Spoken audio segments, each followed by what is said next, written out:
principle we have set down that guides to progress. We claim spiritual progress rather than spiritual perfection.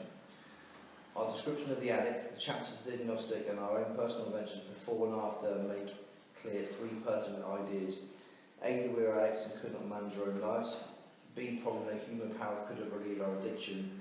And C, that God could and would if he was so. Cheers, now Andy is going to share for us. Thanks, Rob. My name's Andy and I'm an addict. Yeah, normally I've got some kind of an idea of what I'm going to say when I'm up here, but my life's been pretty manic lately, and to be fair, this has been one of the last things on my mind. But having said that, it's an absolute miracle that I'm here. I'm here speaking for you this evening because I'm celebrating 5 years of continuous sobriety, which is big. Let's have it right, man. Let's have it right, yeah? It's quite emotional for me, really, because I remember just a little over 5 years ago sitting where Stuart is. Stuart might well remember. There's a few guys here that will remember. I was speaking to Jodie about it before the meeting, crying my eyes out, yeah? Because I knew my using was over, and I knew I was going to use again, and I knew I couldn't do nothing about it. And it was horrible. It was a horrible place to be. Just darkness. It seemed everywhere I looked, it was just bad. And I remember speaking to my sponsor about it at the time, and he was saying, "This is good." I'm like, "Good? It don't feel good." He goes, "No, it's not meant to. But this is where you need to be." And he was right. It had to be that bad. It had to be that bad for me to, because I cry a lot in my own personal life, but I don't do it in front of you. Yeah, that's how it is for me. I ain't doing it in front of you. I'm fine, mate. You know. So for me to break in front of you guys and just cry and not know a way out, I believed you guys had an answer for me. That was half of what got me to my knees. Was seeing you smiling lot every week.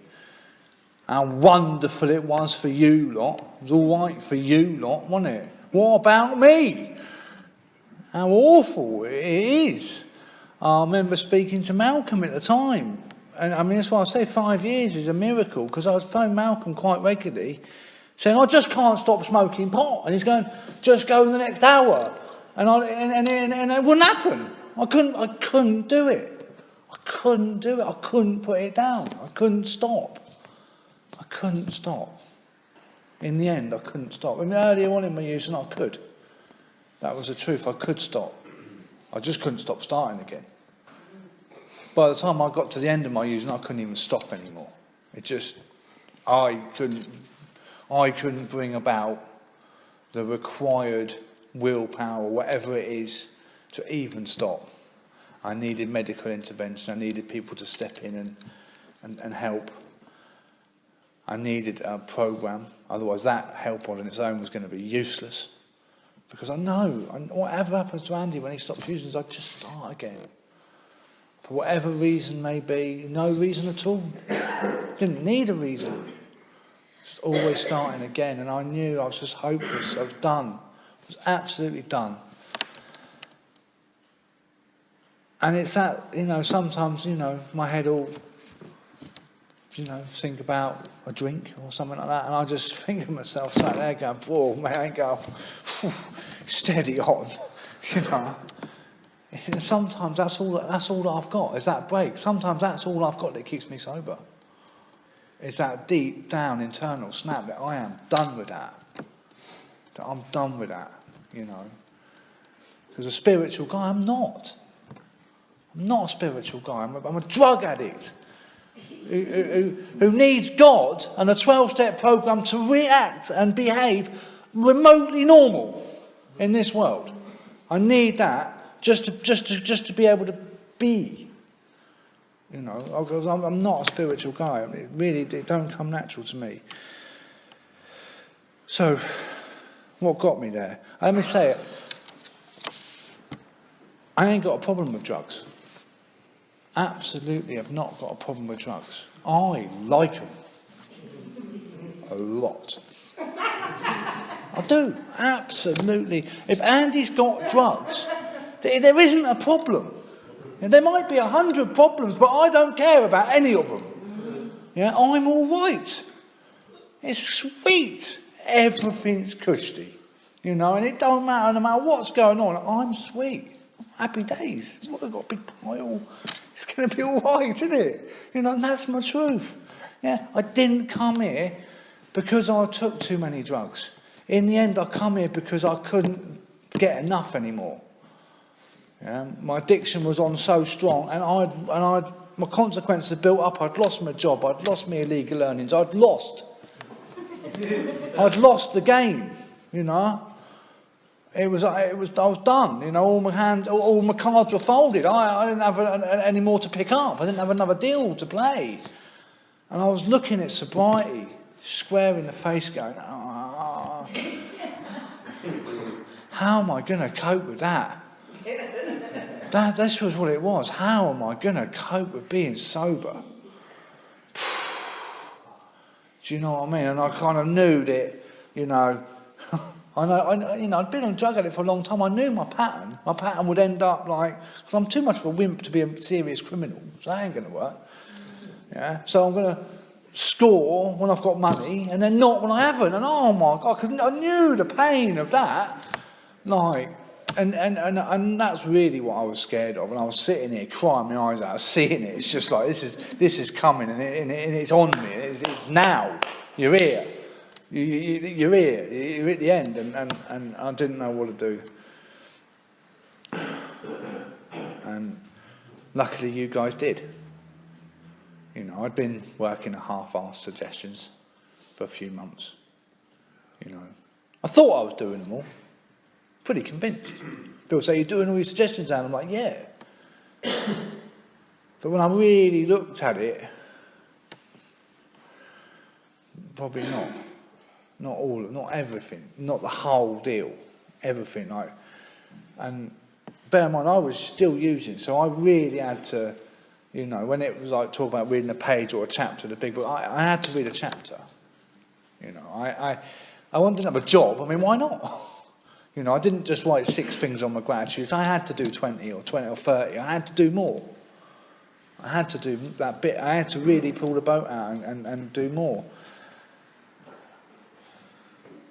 And that night I cried. That was really the beginning and the end. That was, you know, I pulled my socks up after that. I went into a detox unit, got removed from the illegal drugs, and was sort of set up on a detox. And spent the next few months here with a home group, with a service commitment, seldomly using on top. I wouldn't say I never did, because that would be a lie.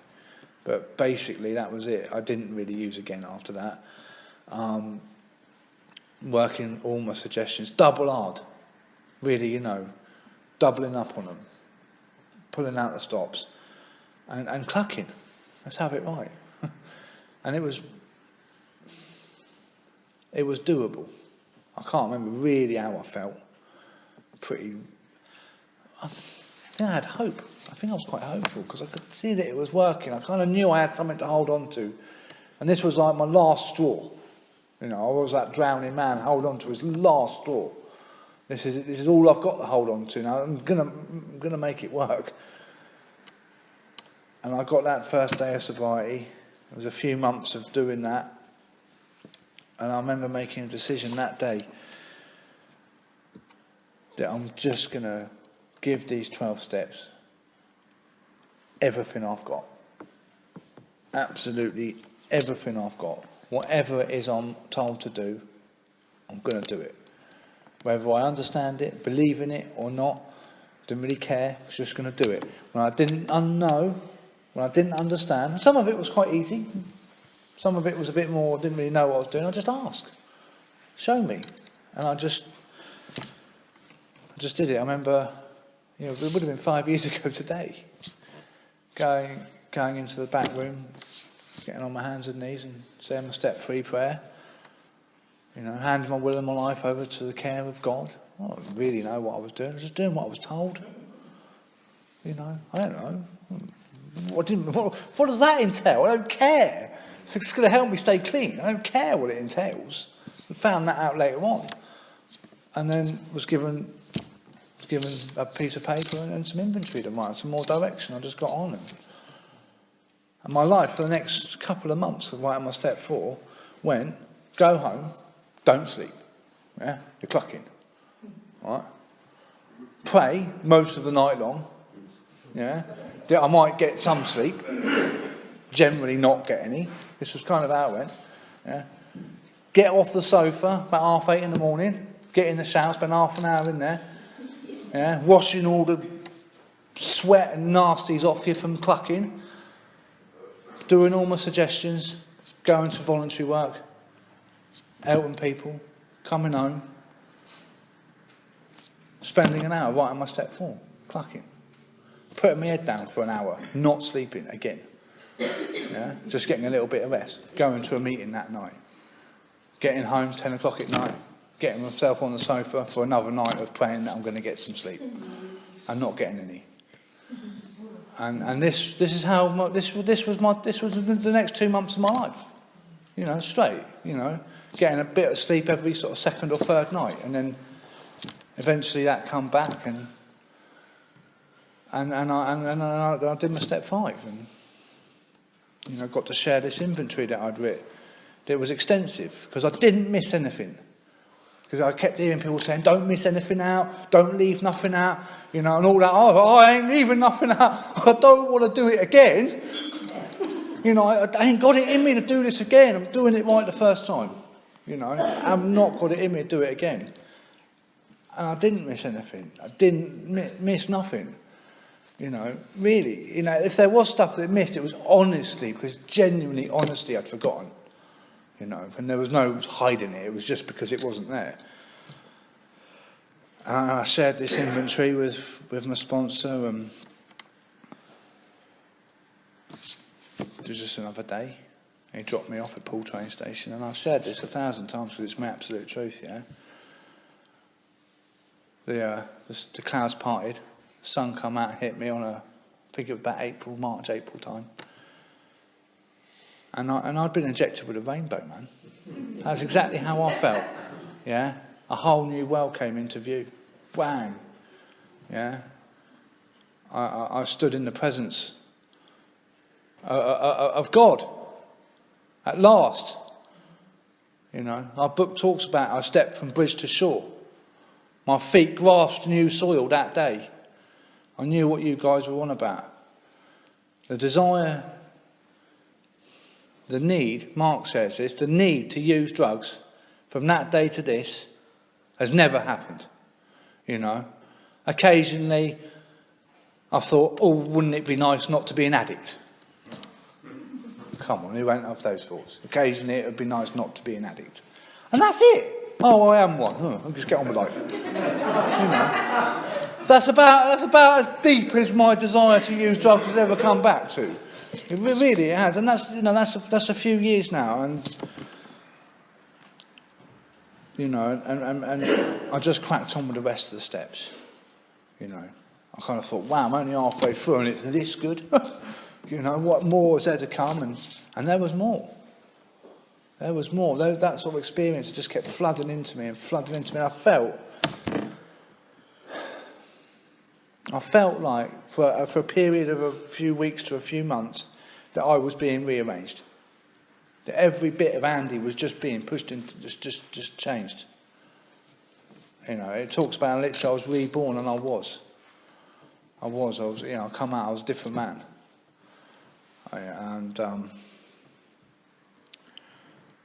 You know, I made amends. I wrote a list of people that I'd harmed, and that's quite a painful thing to do. Easy doing a step. Oh, who's harmed me? My gripe list. Piece of cake. Come on. Been doing that for years. Moan. You all don't treat me very well. It's easy, isn't it? Yeah, let's have it right. That's real easy. Yeah? What have I done to you lot? That was harder. Oh. Oh. Looking at me. Oh. But in that becomes a willingness to change. Because I come here, I didn't really have any mates, and all my relationships had been burnt out, and in this step 8, I realised why.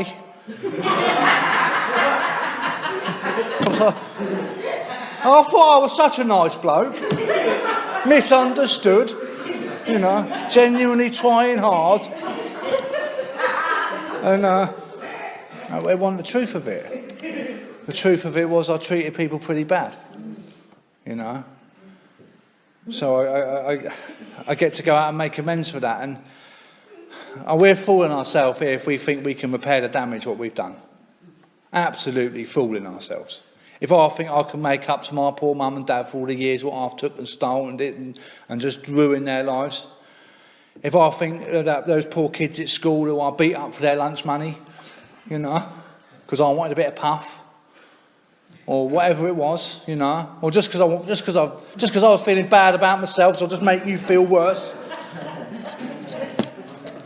And they probably, a little apology 20 years later, that don't make up for that. It don't make up for that. All I can do is try to make amends. Ask people what I can do. Generally, most people just didn't want to know. Just go away. I've not thought about you for 20 years, another 20 you crack on. And that's kind of it. I get the remaining steps. In my step 10, I try and look at where I'm going wrong in life, try and go right. Simple as that, really. I can make it harder. Step 11, pray. I pray a lot. Especially when things are bad. Real hard then. God's my best mate when things are going bad. Come on, mate. You've always worked for me in the past. When things are going well, he's just like, all right, mate, yeah, sound. But the truth is, I do try and live. I don't like the word a godly life, but just a good life. I try and do the right thing and behave these days. And we get to carry the message that if you're a hopeless drug addict like me, you can find a way out here. If you're willing to just take the information that's given to you by those that have been around a little while and they're doing it, and if you can act on that and do it too, which can be really hard, but it can be done, and you can recover as well. And what's my recovery been like? That's getting clean. I've had 5 years of living life, and some of it's been really hard. Some of it's been marvellously amazing. The last year's been one of the most difficult years of my life, but like I say, I've not felt a desire to use. Right now, I'm watching my dad, who I love very much, lying in a hospital bed, crying out for help, and there's nothing I can do. It's heartbreaking, but at the same time, I'm also following my dreams. As a young man, before drugs really took over my life, all I did was martial arts. That's all I did. And I'm following that dream again now. I was taken away from my dreams by a drug addiction, and I'm really chasing my dreams again.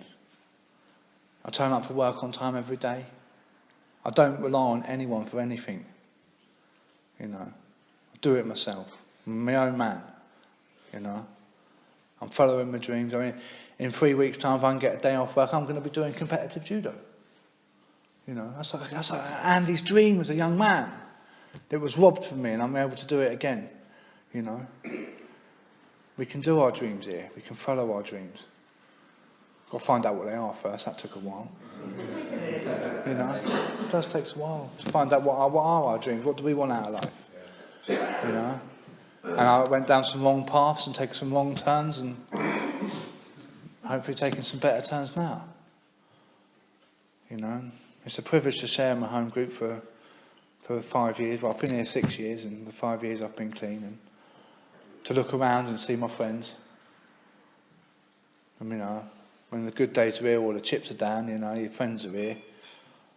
This is a fabulous meeting, you know, where I can come to 6 years later and it's still the same people. That's a fabulous thing. And they get to know you over the years, you know. And, yeah, it's really wonderful to feel part of, and thanks, I'll leave it there. Because of the size of the meeting, could you try to